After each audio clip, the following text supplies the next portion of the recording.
नमस्कार। इन खबर में आप सभी का स्वागत है।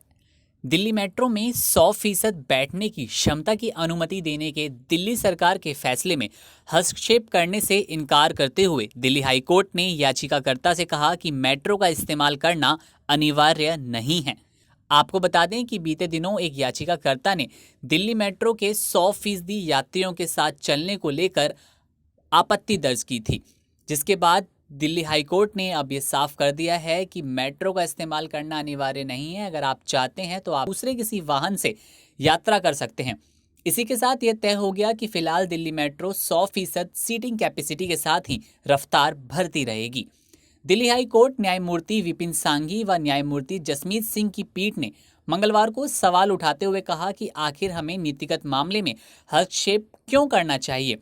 पीठ ने यह भी कहा कि आज आप कह रहे हैं कि क्षमता 50% होनी चाहिए, कल कोई और आकर 20% व्यवस्था की मांग करेगा। याचिकाकर्ता व अधिवक्ता एसबी त्रिपाठी द्वारा रेस्टोरेंट व सिनेमा हॉल में 50% की व्यवस्था देने की दलील पर पीठ ने पूछा कि क्या सिनेमा हॉल और मेट्रो का वातावरण एक जैसा है। पीठ ने कहा, अब स्कूल खुल रहे हैं, उद्देश्य सिर्फ इतना है कि जब आप बाहर हैं और यात्रा कर रहे हैं तो मास्क लगाएं। अगर आप ऐसा नहीं कर सकते तो मेट्रो में सफर ना करें।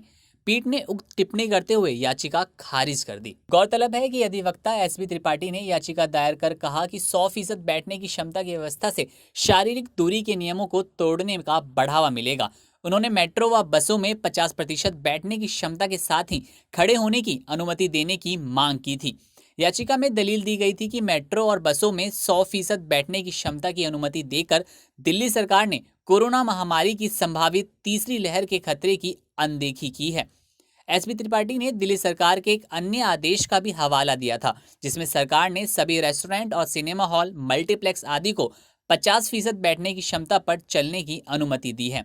उन्होंने कहा कि ऐसे में दिल्ली सरकार के पास दिल्ली में परिवहन सेवाओं के लिए अलग नियम बनाने का कोई आधार नहीं है। उन्होंने कहा कि अगर मेट्रो व बसों में 100% बैठने की क्षमता की अनुमति दी तो कोरोना महामारी की अनुमानित तीसरी लहर समय से पहले आ सकती है।